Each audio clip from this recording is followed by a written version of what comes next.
Hey, Bill and Gunn, and welcome to the Udingi Government Office headquarters.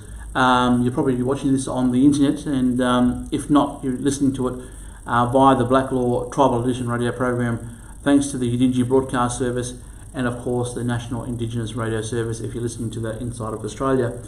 Today we had a poll on one of our social media sites on LinkedIn, and we asked the question of what would people like to hear about, and we gave two options. One was an expansion on last week's presentation, which was about UNDRIP, but a majority of results that came in wanted, Ganyara us to talk about nation to nation and what that actually means on paper, I guess.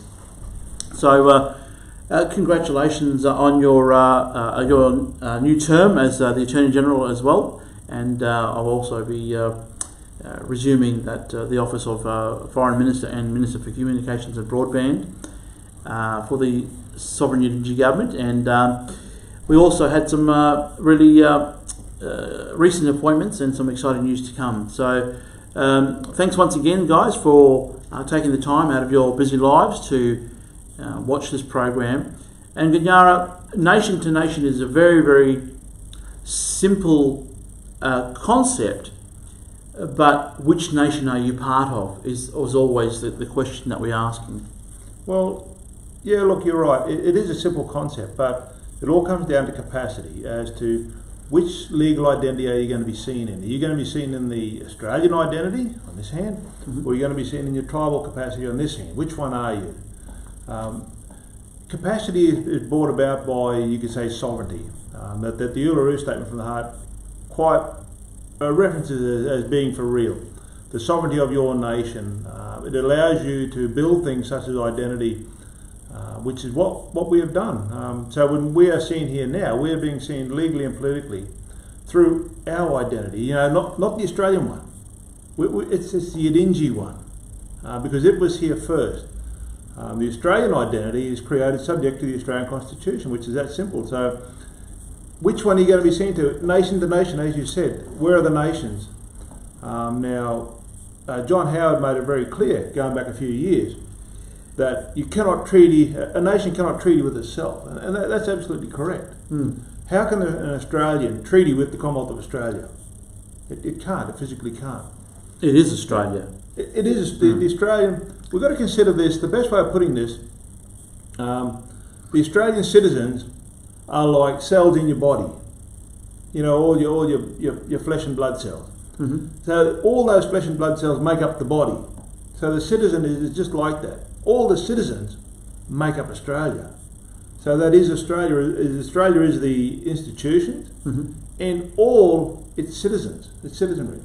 I guess the organs could be the courts and all those institutions, really, of that body as well.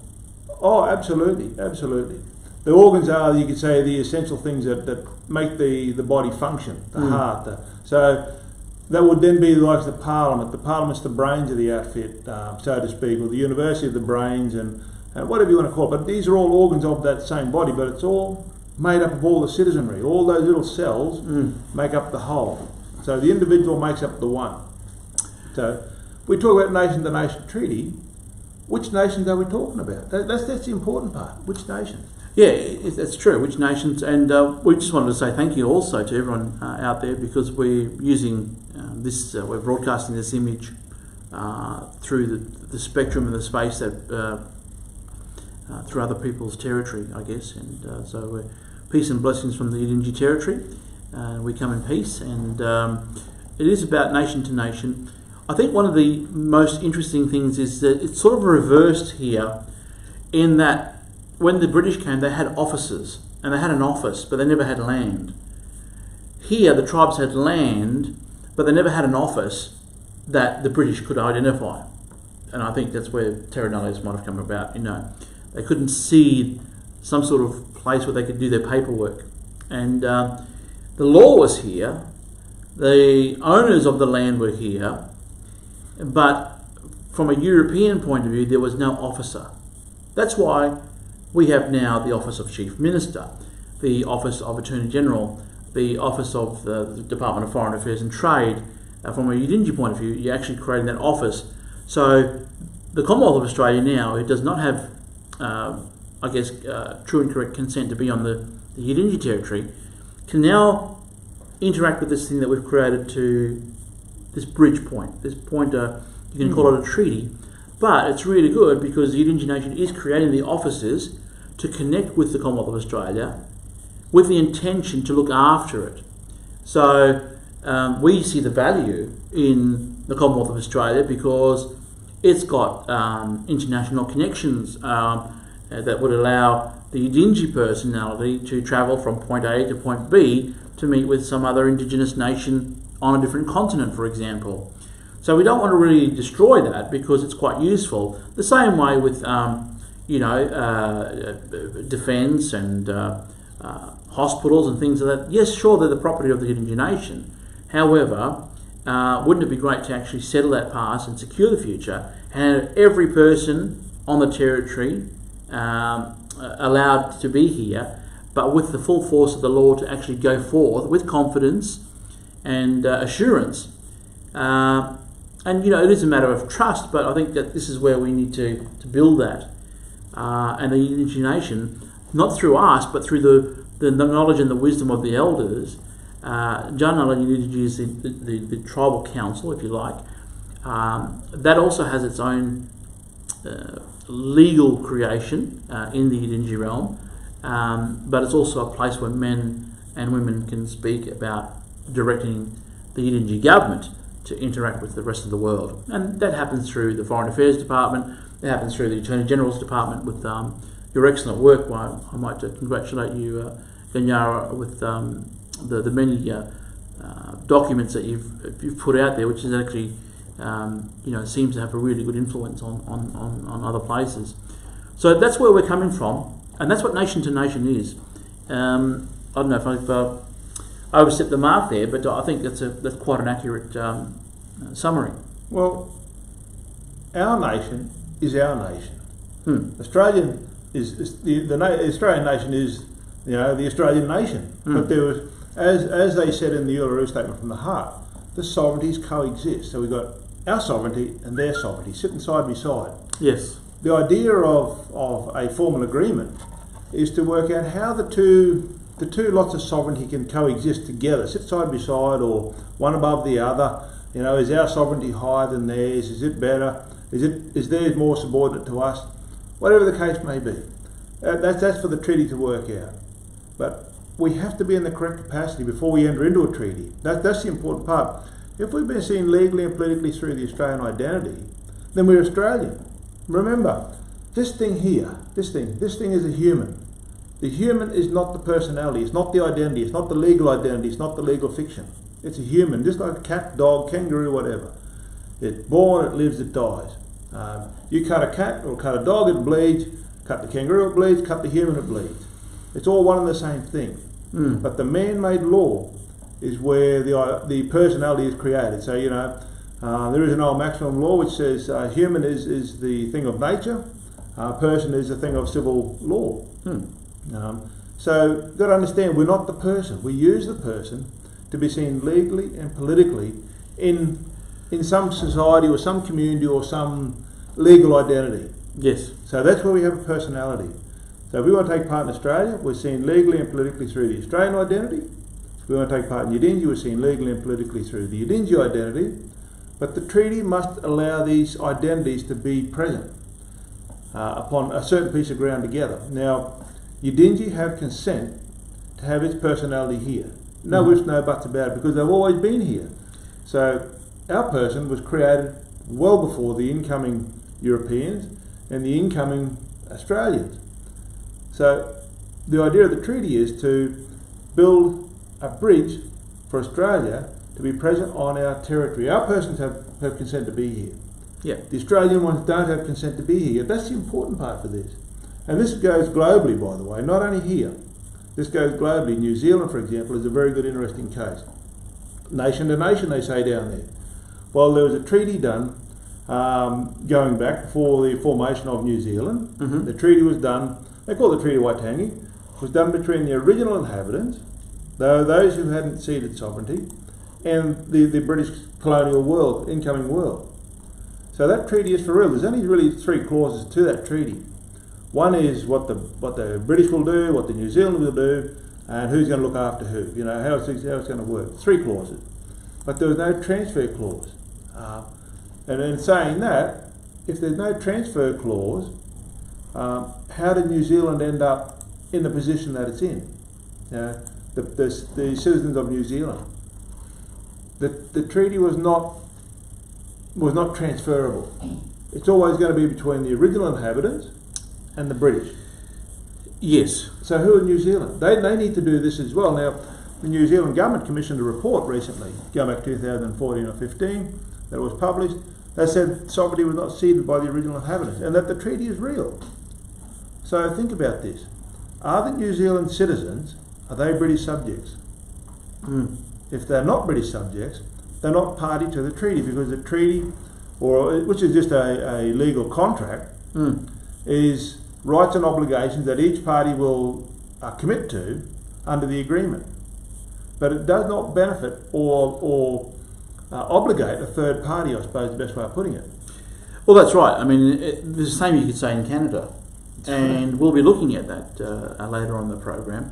But let's go back to what you were saying earlier and about I know that this is a word I've learned from you that you've learned going down this pathway, is the Grundnorm, or the foundation. The foundation for law here the Yidinji nation possesses. And with that Grundnorm, it can create laws and titles, persons and institutions that are man-made. So we're going to have a look at that. Recently, if we have a look here, you can see this is a public notice with the appointment of the Minister for Police. Now, correct me if I'm wrong here, but that looks like a coat of arms that is foreign to the Commonwealth of Australia. In fact, that is the identifier for the sovereign Yidinji government. And everything there is Yidinji business. There's no ifs or buts about it. All the persons on there, the symbols and everything else, it's telling the world this is Yidinji. It's not Indigenous Australia. It's not the Commonwealth of Australia. It's not Black Australia. It's not anything else but Yidinji. And the other important thing too is that from that we can create these offices and identities and many other things. And so this is the other thing now. Thank you, my son. The point being here is that we can see that Bumi Gimoybara Mayara Nunalji is the Minister for Police, and so there's a few other ones there as well. We have the Minister for Aged Care, which is Janalan Bama, which means a group of old people, elders. And that's a very important and timely announcement, given some of the stories that we're hearing from down south when it comes to aged care facilities and things like that. So Yidinji is just really conducting its business with the intention of saying, you know what, Australia, you're here, you don't have consent or a treaty, we're going to help you out because it's the right thing for us to do. And if we were in the same boat, we would. It would be nice if Australia helped us. If it was the roles were reversed, if you know what I mean. I sure do. Look, Australia should be helping us because we're trying to help Australia. It's as simple as that. We're doing this. It's a labour of love, really, to be doing this, and I really enjoy every part of it. But you are right in that we are making something available to Australia that it could never obtain any other way. It's as simple as that. Australia cannot get consent to be here just by sheer force, brute force or whatever. It has to be us that offer it something, which is what we have been doing all along. So we do this not only for our own benefit, but also for the benefit of the Commonwealth of Australia. So simple. Yeah. This is for the benefit of Australia. They made the mistake, not us. The mistake they made is they settled in our house without asking. And that was the leftover from the British realm. the British moved in here. They didn't ask. They, as you said, they couldn't recognise something in a form they'd be used to in Europe. You know, kings and queens and all this sort of jazz, parliaments. They moved in here. Not our problem that they caused this for themselves. It's our problem that they moved into our house and just took everything, which is a bit of a sad state of affairs. Killed a lot of people, murder, genocide, whatever. But now is the time to reckon. Is the day of reckoning, so to speak, to settle the past and secure the future for all, not only us, but for all people, all humans upon our territory. And we can see the coat of arms there that would have come over on the tall ships, or something that this is obviously an updated version, but it's got the line on the unicorn on there, and yeah, the Royal Arms. That's the Royal Arms, right? So if that's the Royal Arms, you see our logo, the cassowary and the serpent with the feathers and all that. That's an identifier of a legal identity that was created subject to the original people's will, the original owners of the place. It was their will to create this government to represent its people at a governmental level, at a nation-to-nation level. Yeah, and if we talk about these other spaces now, like if you look at the next picture, this is the Queensland one. And the Queensland one, you can see here, Queensland government, for example, is another thing there. Basically got the brolga and this reindeer on there, and the legal identifier. It is, and it is a different thing to the Yidinji nation, and that's how it's done. This is how you identify your nation. Now, Queensland isn't a nation. It uses money that's minted by the Commonwealth of Australia. So we know that it's a juridical person of the Commonwealth of Australia. It's not sovereign enough to conduct a treaty with the Yidinji nation. Absolutely not. It has to be at a nation-to-nation level. The state of Queensland is not a nation. The state of New South Wales is not a nation. They actually come about, there's case law on this, a lot of case law regarding this. They come about because of the Australian Constitution. Simple as that. The colonies were never sovereign enough to enter into treaties. That's the Commonwealth of Australia one there. Yep. Yes, that's the coat of arms of the Commonwealth of Australia. Now that is the boss of the show, if you want to call it Australia, and that includes the state of Queensland, the state of New South Wales. But you'll see the legal identifier, which was the kangaroo and the emu, showed this is the entity that we've got to deal with. Yeah. So that's the nation is represented by that. You see it on the Australian passport, the kangaroo and the emu. Now Queenslanders don't have their own passport. They have an Australian one that they're seen legally and politically through in the rest of the world. So they can't be a nation on its own right. Otherwise, they'd have their own passport. Well, yes, and their own money and things like that. But like I said, they are I wouldn't say inferior, but they're part of the Commonwealth, but they're not the head shirang, like you said, the brain. They're subordinate to the Commonwealth of Australia. Now, Section 106 and 107 of the Australian Constitution details that. It shows who they really are and where they're created. So they are created subject to the Australian Constitution. The Australian Constitution is not subject to the Queensland Constitution, for example. What it is, just where the states are just designated certain authority and certain power within the Commonwealth of Australia, powers that they had before, such as schooling, such as main roads, such as health or whatever, the basics. But when it comes to defence of the country, that's appointed to the Commonwealth of Australia. The printing of the money, that's appointed to the Commonwealth of Australia. Passports, for example, identities, they're all created subject to the Commonwealth of Australia. And here you can actually see, this is the official Yidinji government website, still being developed obviously, but here we've got the Yidinji stamps. So Australia has its national identity, let's say, expressed through various things, and the legal tender or the stamps, whatever it may be, can have those expressions. Now here, as you can see, these are not Australian stamps. but they have great Australians on them. However, the name Yidinji here is the identifier of the nation. So there you go. This is why it's important that you have a look at this stuff. The Yidinji nation. This is the national flag of the Yidinji nation, for example. The Yidinji government here, as you can see on this identifier, through its public notice gazette, told the world this is the flag that is flown to identify Yidinji ships or vessels, or whatever it may be. And that's the identifier of the nation. There's another one there which supports the Commonwealth of Australia, because we obviously want to look after the Aussies. So we have all these different government departments as well.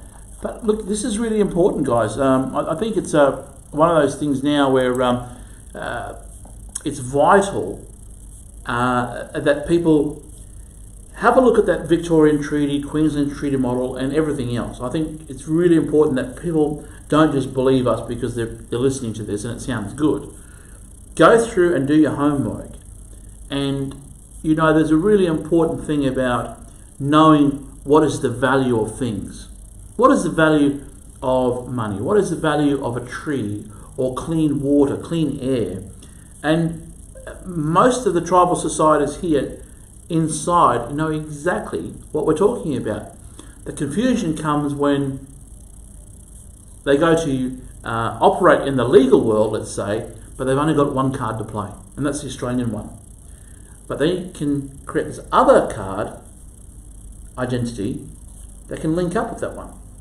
You know, I often say this, but, you know, Brad Pitt is an actor. The same way I could be an actor. I could act as a French man if I wanted to. Or I can be a Yidinji man. I can be Japanese.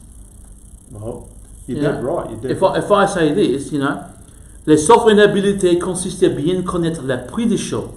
People say, he must be French. And if I'm walking down the road there, people might think I am a French speaker from a native French-speaking country. But then when I pull out the piece of paper, Yidinji, you tricked me. The same way Brad Pitt might be Benjamin Button. He could be another actor from another film that he's done. You see what I'm saying? It's a very, very interesting space, this world of acting. There are international actors. There are actors that go to work every day. And some people don't even know they're acting. Well, that's the sad part about it. And they are seen legally and politically through a legal identity. By what we call a person, a personality. The personality is the, I suppose, totality of all the rights and obligations you have in a legal jurisdiction. So that's what the person does. The person just holds all these rights, these things that you must do. And that's how you display who you are. You're just a human that holds stuff. So in saying that, actually, I've got a couple of cards here I'd like to show people. So just one sec, I'll just get a couple of cards and just show you what I'm talking about, if you don't mind. Well, go and put your acting clothes on, and we'll continue to have a look a bit about the Yidinji Nation. If you're on LinkedIn, you can follow the Yidinji Nation through the Foreign Affairs Ministry. That is, here you can go to, you'll see that there's a Murumu page there. We use the Foreign Affairs Ministry to be the go-to point for an international, anything that's foreign to Yidinji, for example, Commonwealth of Australia, France, you name it. If there are aliens that in a spaceship that came down out of the sky, they still have to come to our office to deal with us. The Facebook page is here. Click and subscribe, or be no friends, and or be a friend rather, but not don't be a Nigel no friend. So this is where we have Facebook stuff. We just started getting into this, and there's some shows there from last week and the week before. So this is where you'll find this kind of content if you're not already subscribed to Facebook. And of course, here on Twitter, there's a number of things here. You can follow the Chief Minister's account here, which is this one here, and there's other accounts as well. There's the Department of Foreign Affairs, there's the Yidinji Government Official Gazette, and many other things there. But you know, let's go back to what you're talking about now, and these are the cards, right? Absolutely. Look, sovereignty allows the creation of legal identities. Simple as that. On this hand, I've got here is the Queensland driver's licence. That means I'm participating. When I pull this out, I'm participating in the life of the state of Queensland, which is really the Commonwealth of Australia. Well, you're choosing to identify which jurisdiction you're operating. Yeah, being seen legally and politically through this card. Yeah. Now, the sovereignty of Australia allows the creation of that card. The sovereignty of the state of Queensland, which is subject to the Australian Constitution, allows the creation of this card, this legal identity. Yeah. Remember, I'm not the identity. I'm holding. My hand is actually holding the identity. This is something to understand. Australia owned the card. Queensland owned the card, not me. On the other hand, through Yidinji, I can then hold this one. Now, this is created subject to the Yidinji Constitution. So the Yidinji government own this card. It's another driver's licence. So I'm going to drive a Yidinji vehicle in Yidinji territory. You most definitely can. There we go. Just to hold it a little bit closer there. It says Yidinji licence on there. Sure does. Sure does. So that's a driver's licence created subject to our sovereignty, the sovereignty of the Yidinji nation. I had one of those, but I think Mr. Policeman style. The Queensland Police Officer took it off me. So, which jurisdiction am I seen in today, right now? And that's the government ministerial badge. So all government ministers of the sovereign Yidinji government hold office, and that identifies the office there. So if someone's saying that they're a Yidinji government minister and they haven't got one of those with the true credentials on it and the accreditation, which is created through our constitution, for example, then I'd be very, very careful as to taking them seriously. They might have forgotten it or something like that, fair enough. But go to the website and have a check.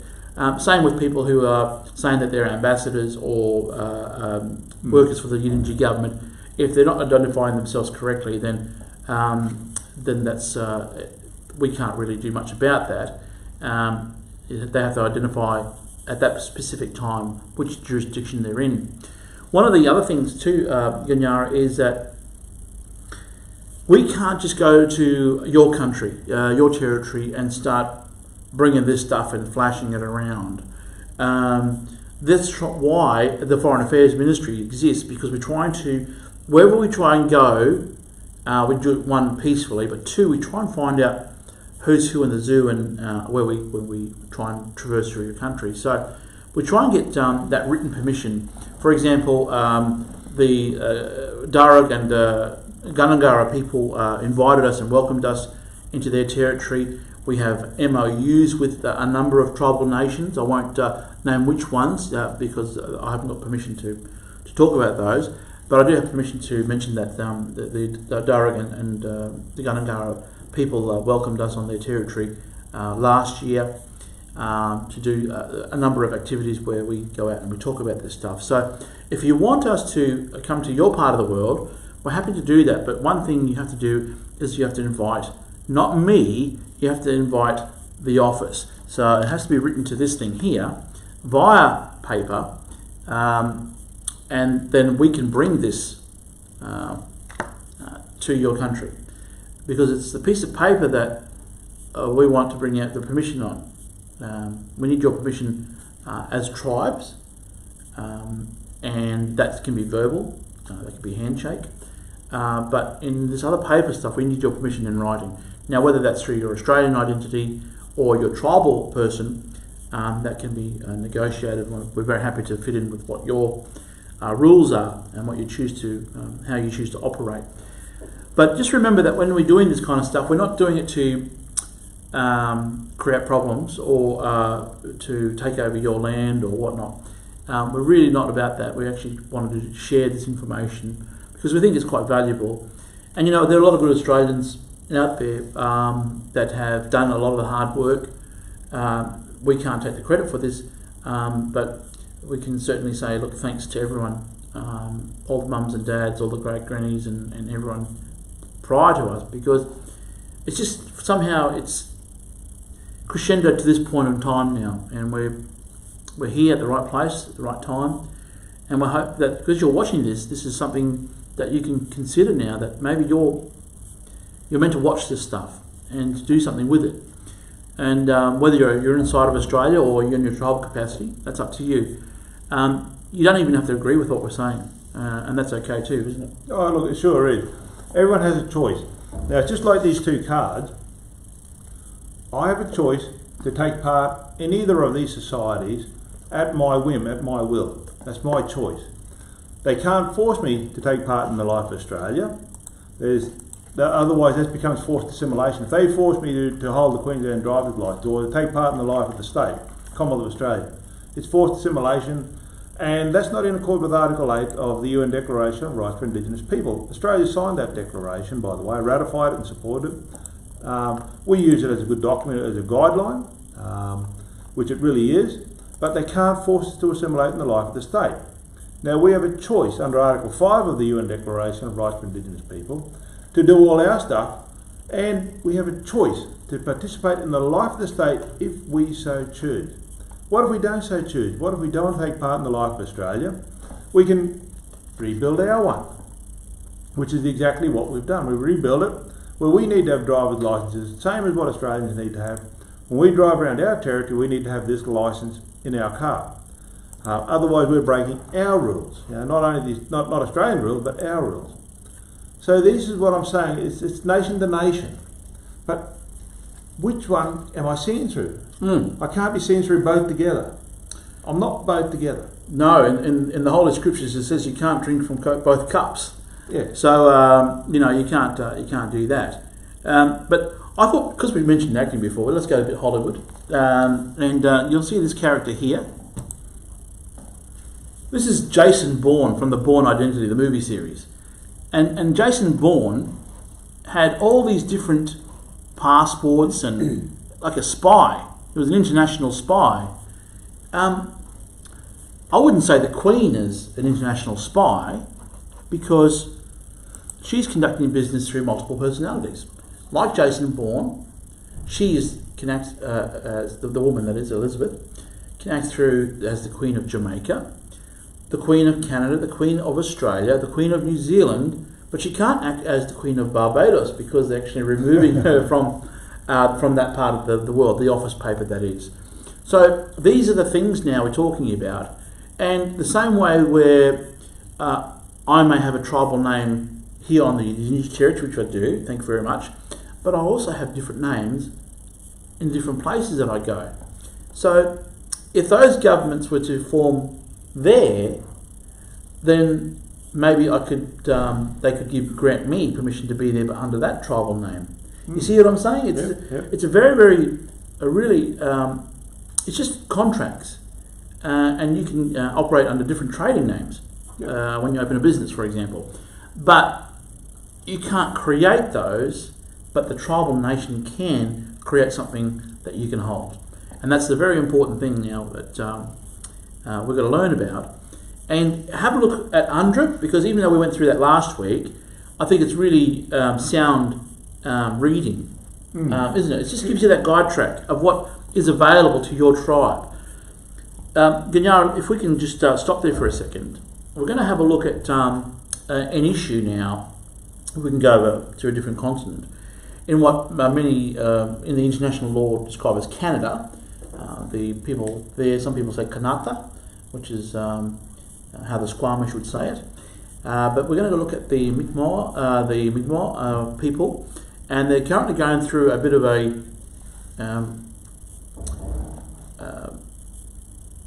anyway, we'll have a look at the Aboriginal People's Television Network's report on this particular situation. They have us surrounded. The day began with dozens of non-Indigenous commercial lobster boats circling on the water. It's just another intimidation tactic. We've been going through it for the last 48 hours, really. And yesterday we dropped our first ever livelihood traps, and they were cut before we made it back in. We ain't going anywhere either, man. Tensions have been escalating since the Sebeganegedy First Nation launched a self-regulated fishery yesterday. It is our treaty right to fish, no matter what the you can argue with, because I don't care if you guys are the man on the moon, it's not right. Indigenous people do have a right to fish for food, but can't sell the product without a commercial license, and they've been clear, they intend to. The Supreme Court of Canada acknowledged their right to fish for a moderate livelihood 21 years ago, but the court also said that was subject to government regulation, And so far, there are no rules. We don't need governance from the Canadian government. We govern ourselves. So our tags came from a management plan made up by our community. But Nova Scotia's commercial lobster fishery is now closed, and the fisheries minister says any commercial fishing is unauthorized. She's calling on both sides to meet with her. Right now, there is so much tension that we just really need to calm that tension down. That is the #1 priority right now. The RCMP say they arrested 2 people. It's unclear from which side. Non-Indigenous fishermen say their concern is conservation. It's the time of year when the lobsters are vulnerable and they're taking them when they're breeding.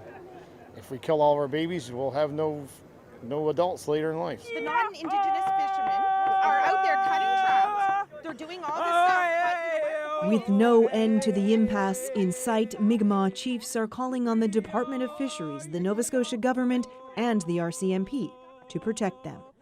Kayla Hounsell, CBC News, Halifax. So there you go, Ganyara. A bit of tension there we can see.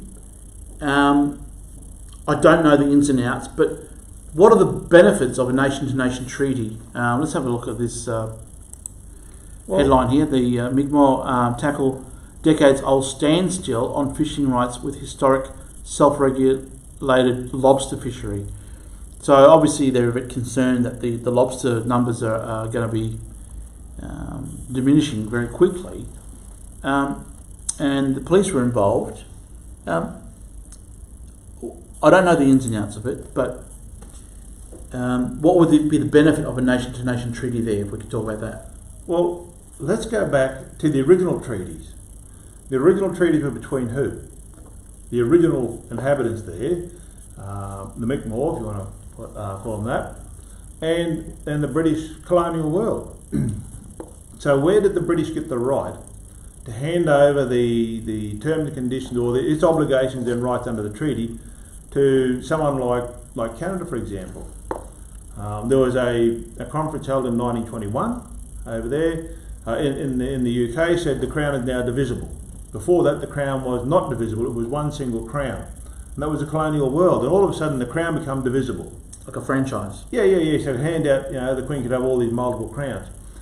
But were the original people to the contract, were they actually invited to sit at the table and say, yes, we will let that happen, we want that to happen, or we agree to it to happen, or no, we don't? You see, so that it was unilaterally decided without asking any of the original tribal inhabitants if the Crown could become divisible, you see. So if it's not divisible, what was going on? Yeah. So was the contract now in breach? So yeah, it's very interesting state of play currently. Now, the current Canadian government, does it have consent to be there, for example? Does it have consent from the original people? It's a very good question. I think that's why Justin Trudeau a few years ago now made all that noise at the UN saying that they wanted to implement UNDRIP and somehow weave that into the Canadian Constitution. So the intention, it looks like, is that it's sort of similar here, is that they're a third party to this other business that's been going on, and they sort of want to slip in but do it right. But it's not that obvious to a lot of people, I think. But it comes back to these legal identities, these cards. It all comes back to that every time. Now, those people that are protesting, or the Mi'kmaq people that are dropping their lobster pots into the water, are they being seen legally and politically through a state-created card, or are they being seen legally through a card that's created subject to that legal identity there, that original identity? It's a really good question, and I would say, and I can't speak for Mi'kmaq, but for the Yidinji, we want it absolutely black and white. No, we don't want that inside of Australia. The Yidinji nation doesn't want a seat in the Australian Parliament. Just keep it nation separate. To nation.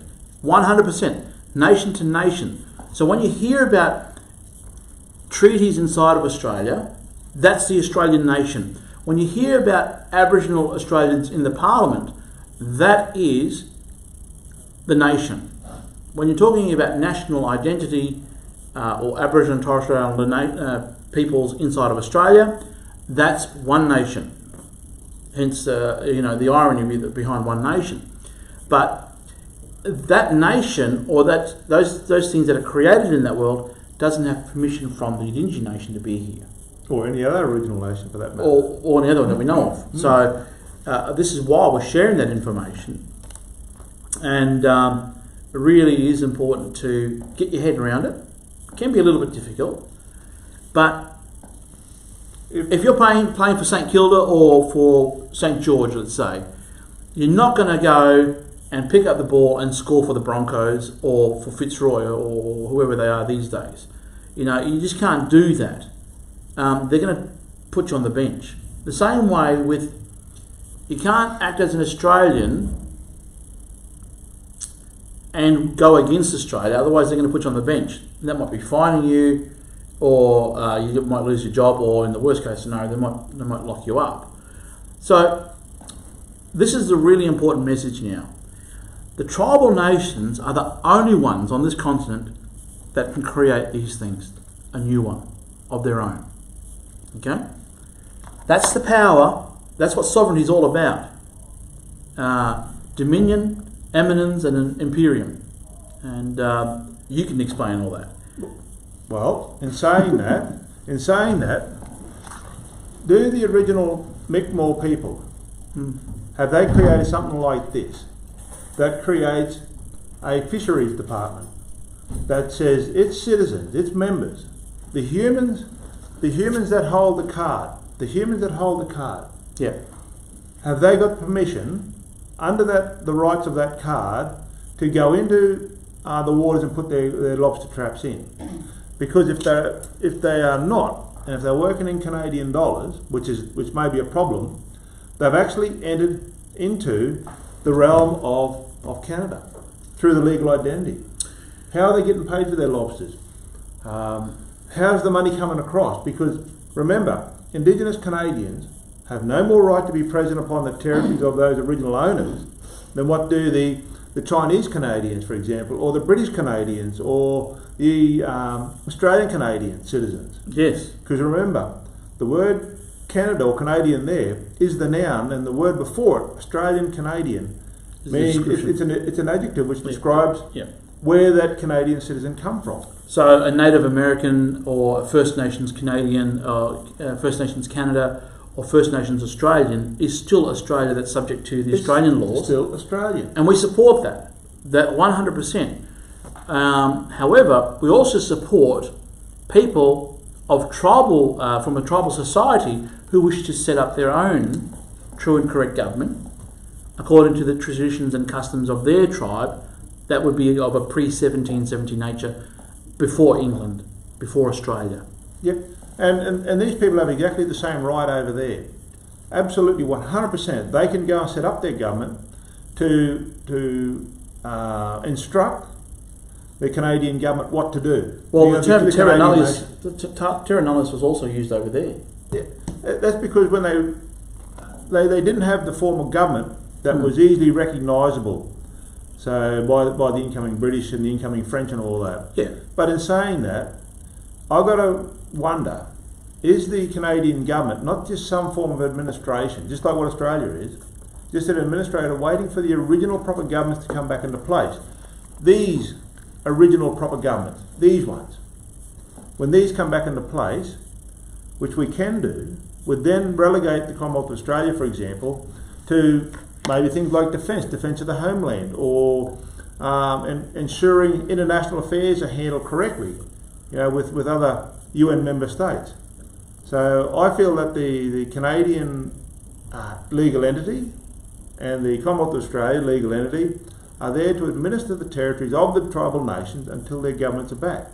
And once their governments are back, and then can appoint the Commonwealth of Australia to handle international affairs, then that's how it's all going to come into play. And that's only through a formal agreement, through a treaty. Now, those original Canadian, or those original people of that part of the world over there, that were commonly referred to as Canada, those original inhabitants are still the owners of the place.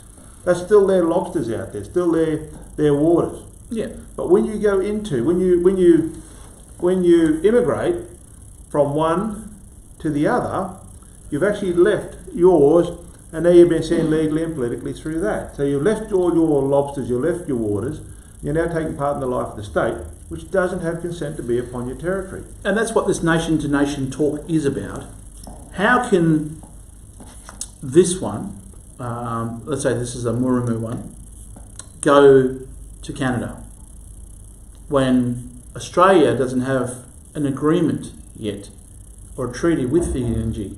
The Yidinji were treated with the Commonwealth of Australia, so it would be part and use that UN infrastructure and that international law realm to conduct its affairs over there with Mi'kmaq or Squamish or some other tribal groups over there that may have a government.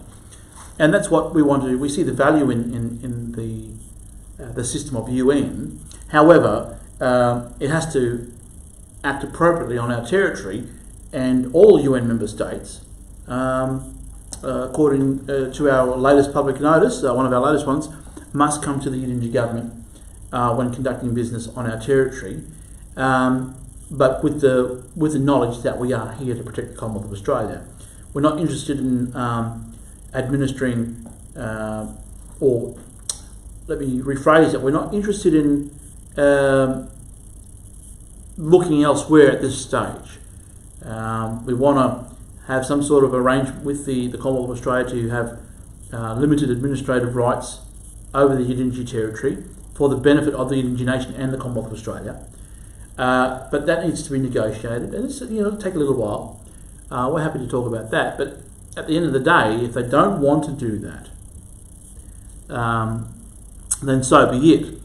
But Ginyara, that's what sovereignty is all about. Oh, look, I'd love to sit down over there and explain this, because I can visualise this 100%. It's so clear in my head. I can see the problems that are arising where police are being involved. That should never be the situation. If a treaty is the parties to the treaty are in their correct capacity, that will never happen. But it's because of this divisible crown of handing over the rights to someone else without asking one of the contracting parties, can we do that, has left this major problem globally. Canada, New Zealand, the US, Australia, everywhere. Well, actually, there was no treaty in Australia, basically. Well, that's why they hung out for that long. Canada, the four big ones. New Zealand, Australia, and the US. This is why we're telling the rest of the world and the tribes to look after those things. It's not to forget the past, absolutely not. But we need to settle that past so we can move forward now. And but let's have a look at one of the latest ones here. I thought I'd take the opportunity to plug the superior department of the Yidinji government, which is Foreign Affairs and Trade, by the way. So this is a joint effort, but obviously here it says that basically that the government authorises the Department of Foreign Affairs and Trade as the primary agency to negotiate international trade and foreign affairs.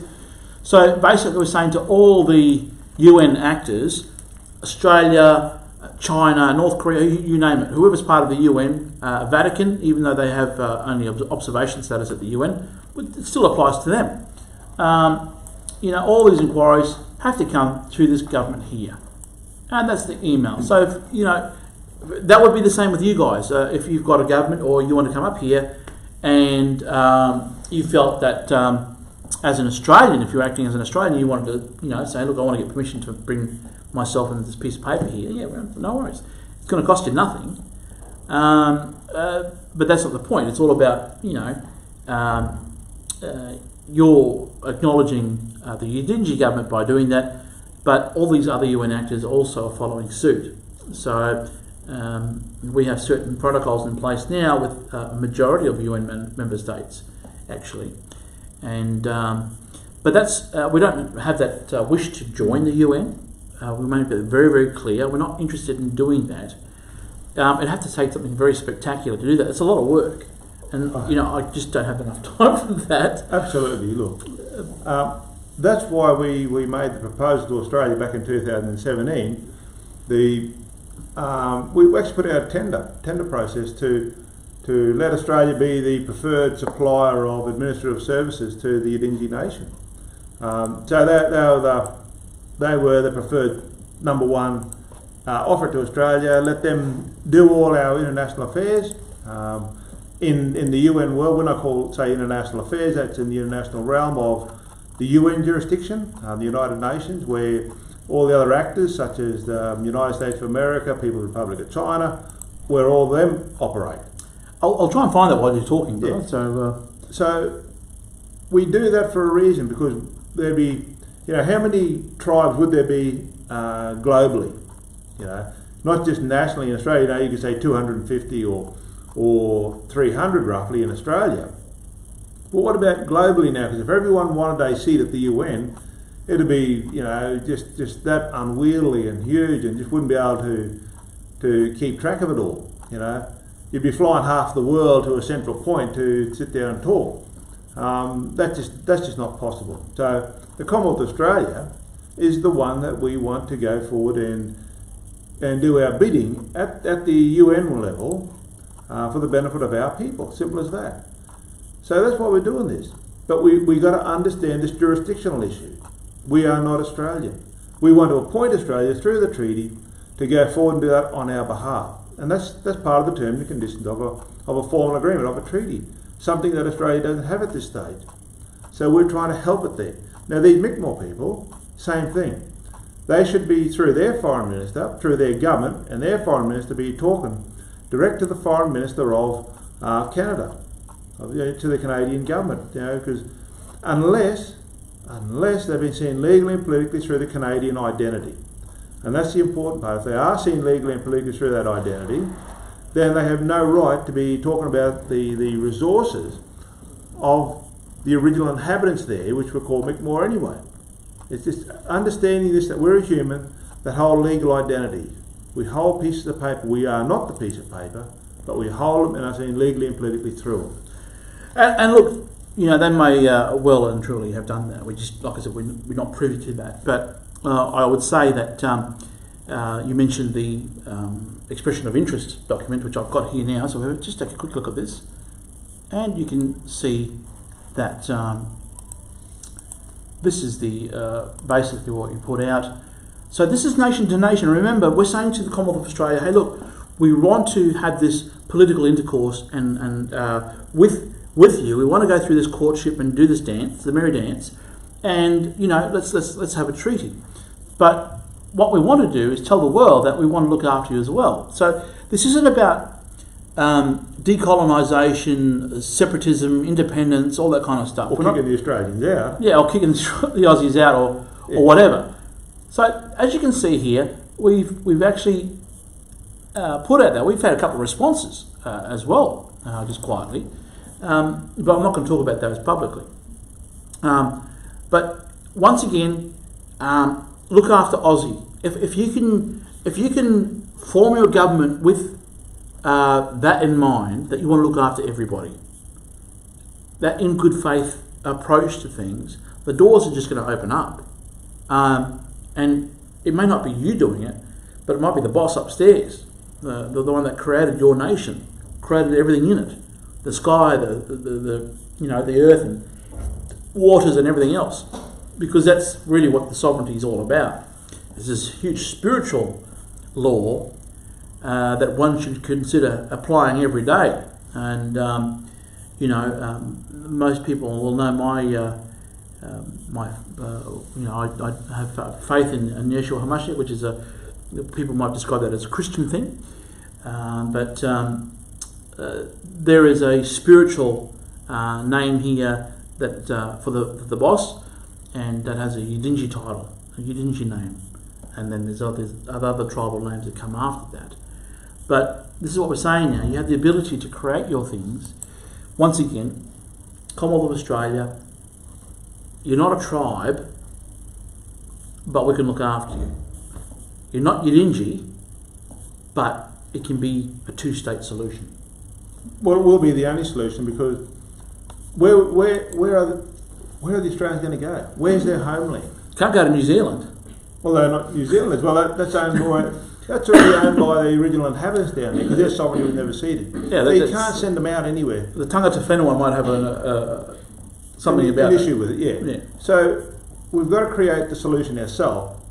That is where Australians have every right to be present upon our territories, and it lets the sovereignties coexist. By the way, they're going to be under their sovereignty of the Australian Constitution. Yes.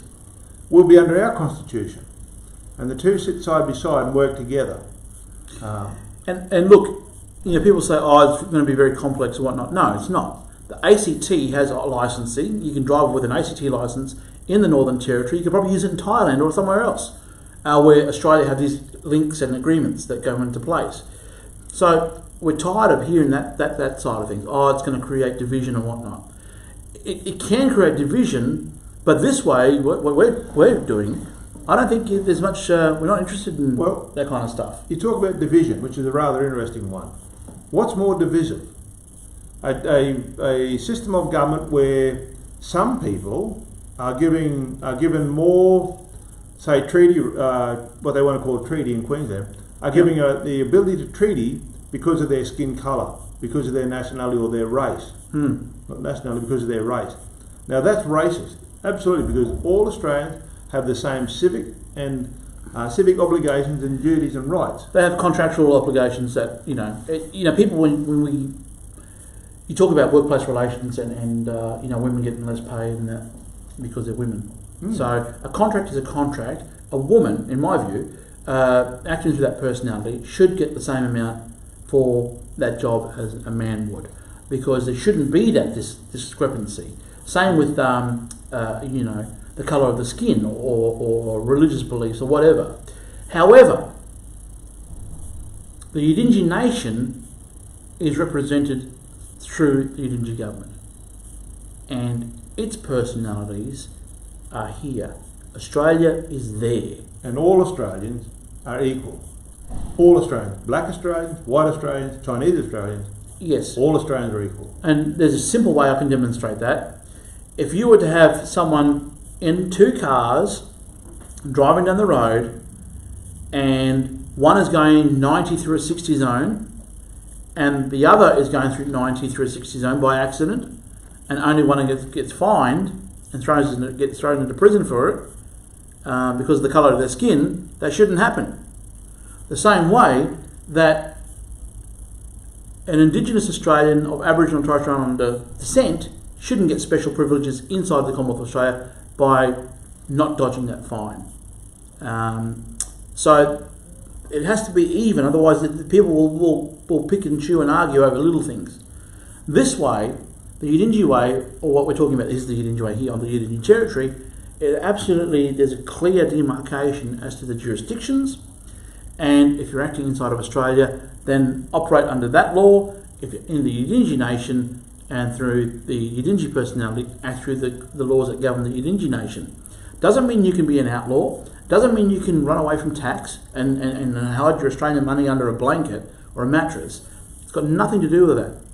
It is about absolutely securing the interests of the Yidinji nation and settling the past and securing the future for the Commonwealth of Australia also. And that has to be done as equals through this paper government model. It's simple as that. There's no magic Swiss bank account with all this money that you're going to accrue and everything else. Forget that. If you start hearing things like that, a bit of a time waster. We've had all that come to us. Okay? This way you create your government, your tribe, your law, your banking system, your stamps, your identification, but keep Australia separate. And that way, you don't end up like the situation that's arose in Canada just now, where there's some people are getting access to the water, some people are not. The white fellas are bunging on a bit of a term, why can't we put our pots in? The Indigenous people saying, oh, it's our lobsters, all this sort of stuff. This is what happens when you have this divisive inside the nation, based on race, based on colour. Yeah. And like I said, that's an important thing to have a look at. But listen, we're out of time. Thank you so much for coming down, Ganyara. Gai Baragala Nyundu. God's peace be upon you. May God's peace be upon you through His only begotten Son, Yeshua HaMashiach. And I hope you enjoyed this presentation. We love to talk about this stuff. We can do it all day if we need to. But it would be really good if you go, like I said, we'll have a look at these things here. Not this one, but that's the LinkedIn page. Instagram is Yidinji Government. Facebook, Yidinji Bama, which is Yidinji Government. And Twitter has a number of different accounts that you can follow. And if you really want to learn about this stuff, you can also go to the issue page, which is this one here, and there's all our documents online. Why not go and have a look at everything we've done? It's all for free there. We're not interested in money. We're not interested in getting secret bank account in Switzerland. Like I said before, this is all about our paper trail. We are creating a nation on paper that has already been here. We're just really codifying all that kind of stuff, and it's all there for you guys to have a look at. Like I said, you don't have to agree with it, but you know what? I think it would be very interesting to have that conversation with your families and your clan groups. And you know what? If you feel moved to, you can actually give us a call at the office. And the phone number is 07 4211 4227. The Sovereign Unity Government Headquarters number is 07 4211 4227. And if you're in the city of Gimoy, why don't you come in? Just come in for a cup of tea. We've got a number of things here we can offer you. We don't have a lot of things, but we can offer you a cup of tea and a warm handshake and maybe a biscuit here or there. But once again, we say thank you, Ganyara. Obviously, this is really good fun. Oh, absolutely. And it's for the right reason too, so I think. And you know what? The Sovereign Unity Government's not here for one family or one particular group. Okay, this is for everyone. I really want to make that very, very clear to people living on the Yidinji territory or in this area. Okay, it is here to look after everyone, whether you choose to be in this world or that world. And so take care. We'll catch you next week. Take care, Garu. Thanks, Garu.